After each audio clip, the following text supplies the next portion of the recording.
오늘 우리가 사람마다 각자 가지고 고민하고 괴로워하고 염려하고 걱정하는 불안이 있어요. 그래서 예수님의 제자들도 평안보다는 불안과 걱정이 더 많습니다. 많아요.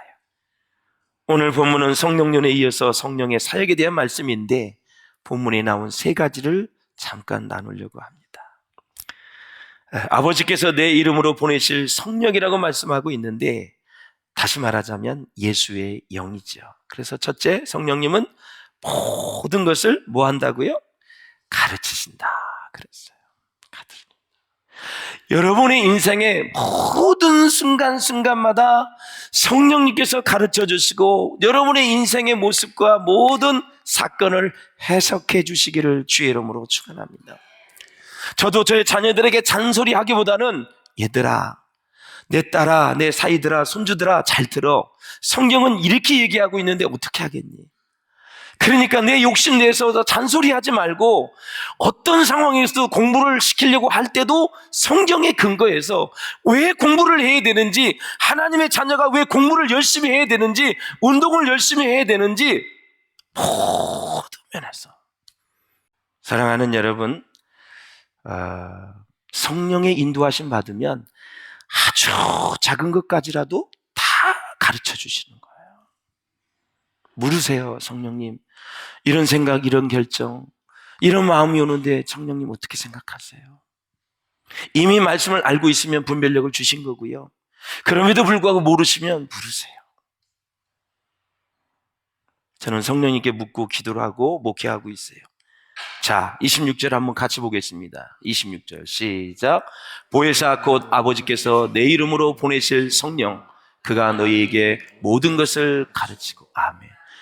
거기까지만. 일부분을 가르치는 것이 아니라 everything, 모든 인생의 것을 다 가르치는 거예요.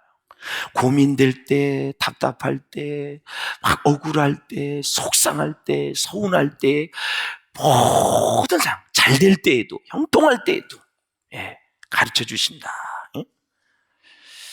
그래서 우리 안에 있는 하나님의 능력은 100% 성령님의 능력이다. 우리가 모이는 이유가 있어요. 모이는 이유가 뭐예요? 우리 가운데 예수님을 나타내고 하나님을 나타내려고 우리가 모이는 거예요. 믿습니까, 여러분? 우리가 하나님의 말씀 중심으로 모이고 우리가 서로 예수 안에서 겸손할 때 성령님이 우리 안에 계신 것을 느낄 수가 있습니다. 가르치는 일이 이제까지 예수님께서 하신 사역이었어요. 그래서 가르쳐 주신 내용이 있어요. 그 예수님이 가르쳐 주신 내용을 생각나게 하고 기억나게 해주시기 위해서 성령이 지금 일하신다라는 거예요. 믿습니까, 여러분? 그래서 예수님이 자신의 말이 아니라 하나님의 말씀을 하셨듯이 성령님께서도 자신의 말이 아니라 예수님이 이미 말씀하신 것을 다시 재차 가르쳐 주신다라는 거예요. 자, 그렇다면 잘 들으셔야 돼요. 가르치시는 방식은 도대체 뭘까? 그 말씀이 먼저 생각나게 하시는 것입니다. 여러분들의 생활 속에서 어떠한 어려운 상황에 딱 맞닥뜨려 쳤을 때 하나님의 말씀이 생각났다면 성령이 역사한 거예요. 성령이 일하신 거예요. 그래서 생각이 났어요. 생각이 난 이후에 결정은 본인이 하는 거예요. 할렐루야. 바울이 복음을 전하다가 이제 어디로 갈까 해서 아시아로 가려고 그랬어. 그런데 마게도냐 사람이 환상 속에서 이리 오라고. 마게도냐로 오라. 마게도냐 유럽이거든요. 바울은 아시아에 가고 싶었어. 성령님은 유럽을 말씀하신 거예요. 그러니까 이거는 지금 목회와 복음을 전하는, 선교하는 일이기 때문에 선한 목적이에요. 그래서 바울은 그것을 하나님의 역사로 받아들였어요. 그런데 우리가 결정을 할 때 오늘은 이쪽 술집에 가서 이 마담을 만날까? 오늘은 이쪽 술집에 가서 이 마담을 만날까? 생각을 했는데 이쪽이 생각이 나. 그래서 이쪽을 선택을 했어. 이런 건 성령의 인도하심인가요? 하나님이 기뻐하시지 않는 걸 가지고 성령님을 개입시키지 마세요. 너무나 지극히 단순한 예의지만 절대 그렇게 하지 마세요. 성령님은 예수님이 가르쳐 주신 내용을 생각나게 하시고 깨닫게 하시고 그것을 실천하도록 하시는 분이지, 절대 제가 지금 말씀드린 것처럼 하나님이 기뻐하지 않는 걸 가지고 여러분 절대 역사하시는 분이 아니에요. 불신의 마음에 역사하시는 분이 아니에요. 믿지 않는 사람에게 역사하시는 분이 아니에요. 부정적인 사람에게 역사하시는 분이 아니에요. 하나님의 앞에서 마음을 닫은 사람에게는 절대 역사하지 않으세요. 첫날 백날 여기 앉아서 소용이 없어요. 이따도 말씀을 드리겠지만 마음을 닫는 것은 내가 하지만 여는 것은 성령 하나님이 도와주시지 않으면 열 수가 없다라는 거죠. 그러니까 마음 관리를 잘 하셔야 돼요. 신앙생활은 언제든지 하늘의 말씀을, 하나님의 능력의 말씀을, 성령의 말씀을 받을 수 있는 마음의 준비, 옥토를 만들어야 된다. 거기에서 백배까지 나오는 거지, 여러분 가시떨기, 돌밭 이런 길가의 밭은 열매를 맺을 수가 없다라는 거예요. 맺을 수가 없어요. 그러면 25%밖에 안 되는 거예요. 확률로 따지면은. 여러분 말씀을 하나도 놓치지 않기를 주의 이름으로 축원합니다. 그래서 그러면 생각나게 하는 건데, 생각나게 한다는 것은 무슨 말일까요? 바로 그거예요. 예수님의 말씀을 올바로 깨닫게 하신다는 뜻이에요. 깨닫게 하신다. 그러므로 성령의 역할은 뭐냐? 예수님의 말씀의 뜻을 올바로 이해하고 깨닫게 하시는 것이다 라는 거죠. 예. 사랑하는 여러분, 성령님에게 배우는 자는 두 가지를요, 생명을 얻고 또 뭐예요? 더 풍성한 생명으로 살아가게 되는 거예요. 생명의 축복이 최고. 예. 더 풍성한 생명으로 살아가게 되는 거예요. 예. 생명이 최고의 축복. 손주들을 보니까 그래. 그래서 지난주에 우리 막내딸이 이제 손주가 4번째인데, 그래서 아들이냐 딸이냐 했더니 공주라 너무나 기뻐요. 예.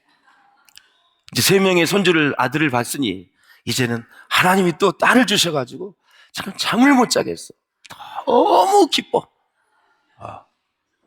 혹시 자녀가 결혼을 안 했고 또 손주 손녀가 없는 분들, 목사님 강대상에서 너무 심합니다, 우리 없는 사람들 생각해 주셔서 그런 말 하시면 안 됩니다, 이렇게 할 수도 있겠지만 저는 생명의 축복을 강조하고 싶은 거예요. 최고의 축복이 생명의 축복이에요.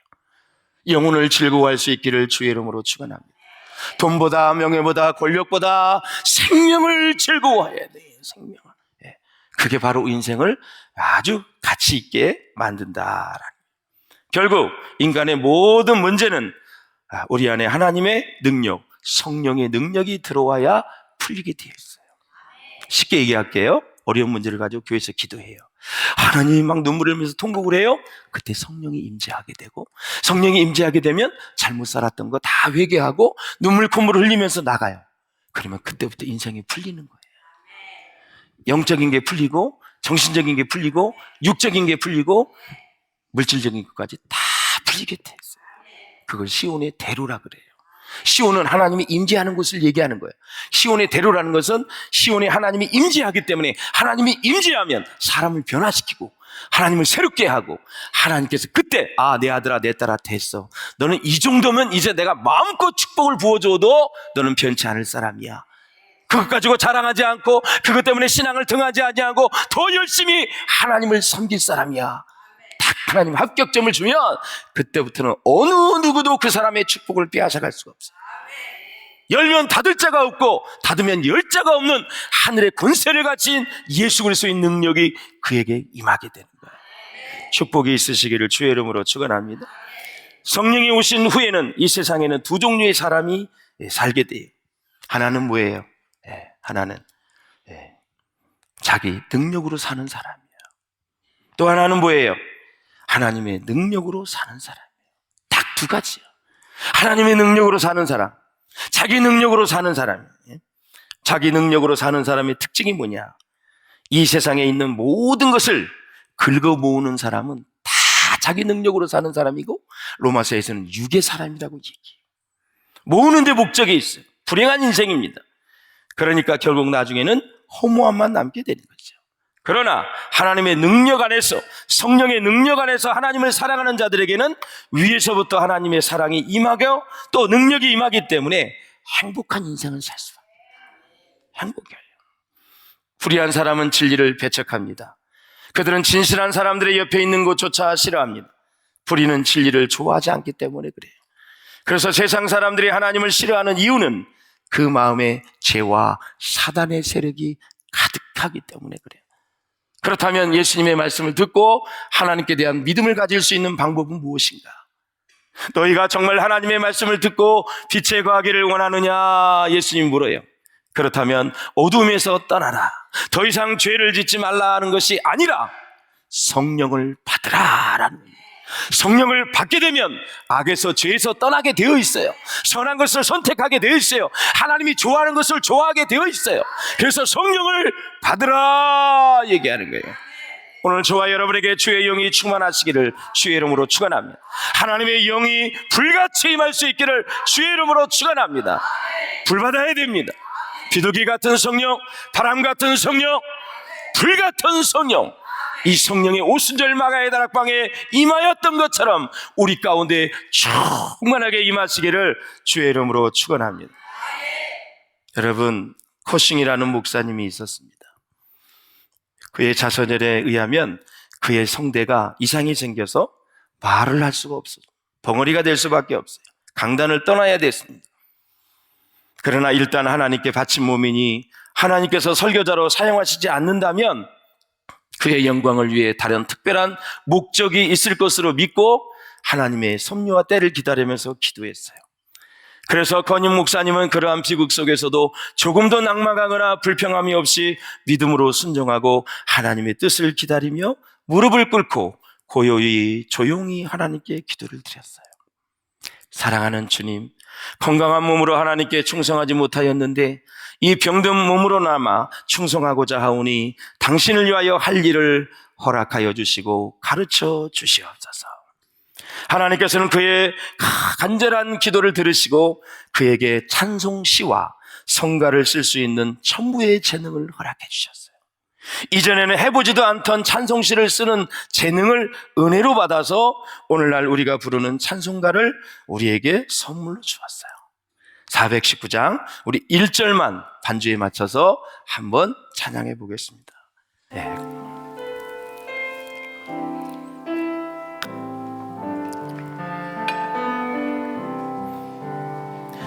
주 날개미 내가 편안히 쉬네. 밤 깊고 비바람 불어쳐도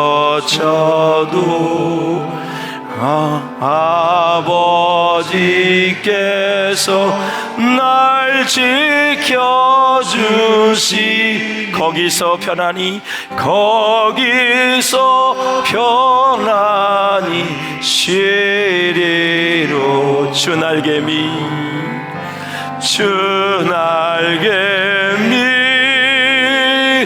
평안하다. 그 사랑 끊을 자니뇨. 주 날개미 내쉬는 영원히 거기서 살리.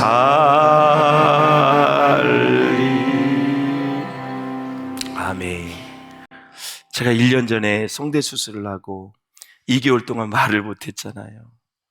그래서 노트가 한 4-5권 돼요.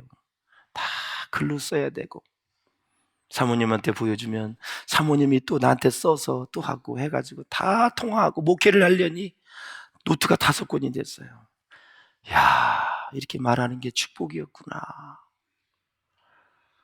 여러분 좋은 말 하시기를 바랍니다. 사랑하는 말, 위로가 되는 말, 격려가 되는 말, 여러분 힘이 되는 말을 할 수 있기를 바라요. 정말 2달 동안 못해서 공황장애까지 있었는데 많이 치유됐지만 와 진짜 더 심해지더라고. 거기다 또 그냥 할렐루야 축구센터 해외 선교 갔다가 근육이 파열되니까 걷지도 못해 말도 못해 완전히 병신이 됐어. 야, 진짜 너무너무 궁금하면 한번 당해보세요. 보통 일이 아니야. 보통 일이 아니야. 걷지도 못해 말을 못해.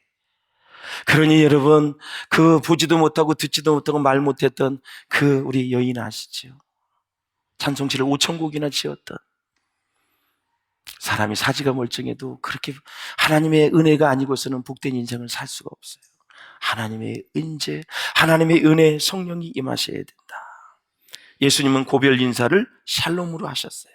그래서 떠나갈 날을 앞두고 제자들에게 평강하라, 평강하라. 여러분 죽기 전에 이렇게 하셔야 돼요. 제가 가르쳐 드릴게요. 가족들이 다 모이면 정말 사랑해 주셔서 고맙고요, 사랑합니다. 이게 가장 중요한 거고요. 사랑 못한 거에 대한 용서를 구해야 돼요. 너무나 바빴고 힘들었고 그래서 챙기지 못해서 살아가지 못해서 미안합니다. 둘째, 주님의 평강이 임하시기를 바랍니다. 평강을 빌어야 돼. 작별 인사는 다 평강으로 하는 거예요. 저도 죽을 때 하늘나라 가기 전에는 우리 성도들 앞에서, 제가 장로님들 앞에서 그 얘기를 할 거예요. 셋째, 천국에서 다시 만납시다. 그때까지 남아있는 모든 성도들이요, 더 열심히 기도하고 전도하고 예배하면서 하나님을 그렇게 사모하다가 그 영원한 아름다운 나라 천국에서 다시 만납시다. 내가 우리 학생 중에 하나에게 얘기했어요. 주일날 우리 장로님들하고 족구를 하다가 이렇게 끝까지 학생 하나가 같이 하길래 용돈도 주면서, 야, 누구누구야, 내가 이 세상을 떠난 다음에 너 이 교회 잘 지켜야 돼. 장로가 돼서 이 교회 잘 지켜야 돼. 평생 잊어버리지 않을 거예요. 여러분, 마지막 주님의 기대는, 소망은 교회입니다. 어디를 돌아봐도 소망이 없어요. 교회밖에 없어요. 교회에 누가 계십니다. 하나님이 계시고 성령님이 함께 하시지 않습니까? 그래서 예수님이 주시는 샬롬은 하나님과의 관계 회복을 통한 뭐예요? 상호 내주예요. 이렇게 인격적으로 교제하는 걸 상호 내주라 그래요. 사랑 안에서 이루어지는 참된 평강, 샬롬을 얘기하는 거예요. 저는 복잡한 세상, 힘든 세상에, 고난의 현장에 있는 성도 여러분, 주님의 참된 평강이 여러분에게 함께 하시기를 주의 이름으로 축원합니다. 그 평강을 꼭 소유하세요. 예. 어떠한 상황 속에서도, 예, 내가 너에게 말한 모든 것을 생각나게 하리라 그랬잖아요. 여러분, 말씀은 생명이고 능력이지만 생각나야지만 효력을 발휘할 수 있다는 거 잊지 않기를 주님의 이름으로 축원합니다. 말씀이 생각나야 돼요. 성령은 예수 그리스도를 나타내고 그 영광을 드러내십니다. 그래서 성령님은 사람들에게 오직 예수 그리스도만을 알게 하고 그를 찬송하게 하고 예수님을 높이게 하시는 분이 성령 하나님이시다. 예수가 아니고 계속 내가 높아지려고 하면 악한 영이 역사하고 있다는 사실이에요. 교만의 영이 역사하고 있다는 사실이에요. 요한 예술래가 배를 타고 대서양을 건너서 이제 미국에 가는 도중에 풍랑을 만났습니다. 많은 사람들이 아우성을 치며 각자가 자기 신앙대로 기도를 했습니다. 그러나 웨슬레는 우리가 부르는 찬송을 부르고 있었습니다. 비바람이 칠 때와 물결 높이 일 때에 사랑하는 우리 주 나를 품어주소서. 그리고 계속 좀 띄워주면 좋은데 늦어. 또 보기만 안 돼. 풍파 지나가도록 나를 숨겨주시고 집중하세요. 안식 얻는 곳으로 주여 인도하여 주옵소서. 찬송을 하는 거예요. 예? 찬송을 하는 거예요. 그때 선장은 찬송을 부르는 웨슬레를 바라보면서 지금 죽을 지경이니 기도나 하시오 그랬어요. 당신의 하나님은 정말 이 땅에는 없습니다 하면서 핀잔을 주었습니다. 그 말을 들은 웨슬레는 이렇게 말했습니다. 선장님, 걱정하지 마십시오. 잘 갈 겁니다. 천당을 가든지 미국을 가든지 둘 중에 한 곳에는 반드시 갈 것입니다. 풍랑이 잠잠해지면 미국에 도착할 것이고 배가 뒤집혀서 죽는다면 천국에 갈 것입니다. 이게 믿음 아닙니까, 여러분? 성령은 우리에게 오셔서 진리에 대해서 가르치시고 기억나게 하시고 그 진리를 증거하시는 분입니다. 오늘 마지막 조명에 대해서 잘 들으세요. 예? 그래서 우리에게 임하시는 성령의 이와 같은 역사를 놓고 신학적으로 조명을 얘기하는데 고린도전서 2장 12절을 보세요. 우리가 세상의 영을 받지 아니하고 오직 하나님으로부터 온 영을 받았으니 이는 우리로 하여금 하나님께서 우리에게 은혜로 주신 것들을 알게 하려 하심이라. 이것을 어거스틴은 성령의 조명을 아주 쉽게 얘기합니다. 우리 육신의 눈이 만물을 보기 위해서는 뭐가 필요해요? 빛이 필요하죠. 그렇죠? 불이 딱 켜지면 필요한 것처럼 빛이 비치기만 하면 눈을 뜨고 모든 것을 다 볼 수가 있어요. 그러나 여러분 어때요? 우리의 마음의 눈은 우리 스스로 떴다 감았다 하지 못합니다. 마음의 눈은 성령이 오셔야 열어줘야만 가능한 거예요. 이것을 뭐라 그래요? 조명이다 이렇게 하는 거예요. 그러니까 빛이 딱 비춰지면 보는 것처럼 성령님께서 여러분의 마음을 딱 비춰줘야 되는 거예요. 그럼 보는 거예요. 그러니까 성령이 임하지 않은 분은 자기 자신을 몰라. 절대 몰라. 그래서 성령 받아야 내가 죄인인지, 얼마나 내가 악인인지, 얼마나 못됐는지, 얼마나 고집이 센지, 얼마나 자기 주장하며 사는지, 얼마나 이기적인지, 얼마나 다른 사람 배려 안 하는지를 알 수 있다라는 사실이에요. 근데 자기는 몰라. 그래서 사랑하는 여러분, 하나님의 말씀이 깨달아지고 기억나고 말씀의 기쁨이 넘친다면 여러분은 성령을 받은 사람이에요. 성령의 사역 세 번째는 평안을 주시는 건데, 평안을 너희에게 끼치노니 곧 나의 평안을 너희에게 주노라. 내가 너희에게 주는 것은 세상에 주는 것과 같지 아니하니라. 너희는 마음에 근심하지도 말고 두려워하지도 말라. 예수님의 평안은 순간적이지 않고 영원한 평안입니다. 환경이 좋을 때 생기고 나쁠 때 사라지는 평안이 아닙니다. 영적인 평안을 얘기하는 것입니다. 영적인 평안, 내면적인 평안입니다. 세상에 알 수 없는 완전한 평안입니다. 세상이 주는 평안은 짧고 순간적입니다. 그리고 물질적이고 육적인 것입니다. 불완전한 것입니다. 하나님의 평안은 일시적인 게 아니에요. 영원토록 평안한 거예요. 사랑하는 여러분, 말씀을 맺겠습니다. 사실 오늘 우리가 현실적으로 겪고 있는 고통의 뿌리는 경제 문제가 아닙니다. 직업 문제나 취업 문제나 실업 문제가 아닙니다. 근본적인 문제는 영혼의 문제입니다. 배고파하는 우리 영혼이 기갈 들려 늘상 우리의 마음은 허전합니다. 쓸데없는 것으로 허전함을 채우려고 하지 마시고 속사람이 성령으로 강건하여 주님의 평안이 가득하시기를 주의 이름으로 축원합니다. 의심과 두려움이 몰려올 때 하나님의 평강으로 충만하시기를 바랍니다. 진정한 샬롬 평안은 뭐냐?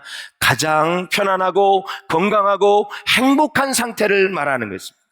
전쟁도 갈등도 긴장도 질병도 스트레스도 쌓이지 않는 상태를 말하는 것입니다.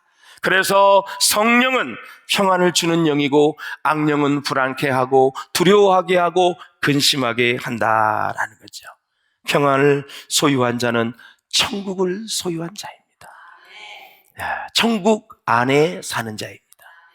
부디 여러분 인생의 모든 여정에 예수님의 평안이, 주님의 평강이 충만하시기를 주의 이름으로 축원합니다. 잠자리 들 때에도 아무 생각 없이 깊은 잠에 드는 사람, 주님의 평강을 사모하시는 사람입니다. 다 주님께 내어 맡기고 주님과 함께 동행하셔서 날마다 주님의 기쁨이 될 수 있는 저와 여러분 될 수 있기를 주의 이름으로 축원합니다.